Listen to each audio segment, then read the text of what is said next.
আসসালামু আলাইকুম টিকটকের ফ্রেন্ডস ফলোয়ার কেমন আছেন? আশা করি ভালো আছেন। আজকের ব্লগে আপনাদেরকে স্বাগত জানাই। আজকের ব্লগটি মূলত আরব যাওয়া নিয়ে কুমিল্লা থেকে দাম্মাম পর্যন্ত সম্পূর্ণ ব্লগটি দেখতে থাকুন, আশা করি ভালো লাগবে।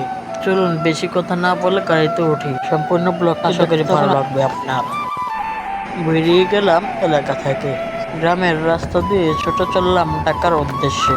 কোন জায়গাটি বলতে পারবেন? আমি বলে দিই, এটা হলো কুমিল্লা সদর দক্ষিণ উপজেলা, ঢাকা চট্টগ্রাম মহাসড়ক। ফ্লাইট বিকাল 3টায়, এখন বাজে সকাল 7টা 8 মিনিট। সম্পূর্ণ ভিডিওটি দেখতে থাকুন। কথা বলতে বলতে ঢুকে পড়লাম ঢাকা শহরে। কি বলবো, আর গেলাম জ্যামের ভিতর। জ্যাম চলে এলাম আন্তর্জাতিক বিমানবন্দরে। টার্মিনালে আইসে দেখি কত বড় এক জ্যাম। ঢুকে গেলাম ইমিগ্রেশনের ভিতরে। এখন যে বিমান বাংলাদেশের বিমানটা দেখছেন, এটা দিয়ে যাব আমরা দাম্মাম। ওয়েটিং রুমে ওয়েট করতে করতে আপনাদেরকে কিছু বিমান দেখিয়ে নিই। এটা হলো ইন্ডিগোর বিমান। অবশেষে উঠে পড়লাম বিমানের ভিতরে। দেখেন বাংলাদেশ বিমানের কাণ্ড। বিমানের সিটে যে মনিটরগুলো থাকে, এগুলার কন্ট্রোলার নেই, একটা ভিতরে আছে আর একটা নেই।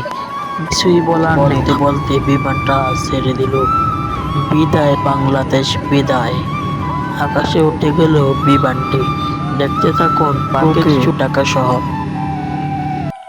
বিমানে ওঠার কিছুক্ষণ পরে নাস্তা দিল, 1 কাপ জুস এবং একটি টিফিনের বাট।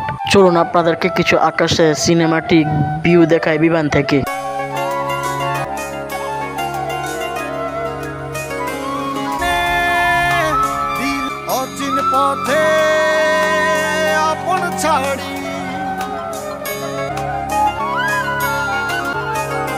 কিছুক্ষণ পরে বিমানে খাবার দিয়ে গেল।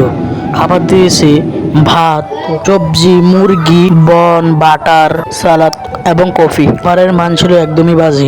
তো দীর্ঘ জার্নি করে অবশেষে চলে আসলাম দাম্মাম। নেমে গেলাম বিমান থেকে, এখন যাবো বাসায়। আজকে ভিডিও পর্যন্ত আবারও দেখাবো নতুন কোনো ভিডিও। তাহলে ভালো থাকবেন, সুস্থ থাকবেন, অবশ্যই কমেন্ট ফলো করে আমাদের পাশে থাকবেন। নতুন কোনো ভিডিওটা আবার দেখাবো। আসসালামু আলাইকুম।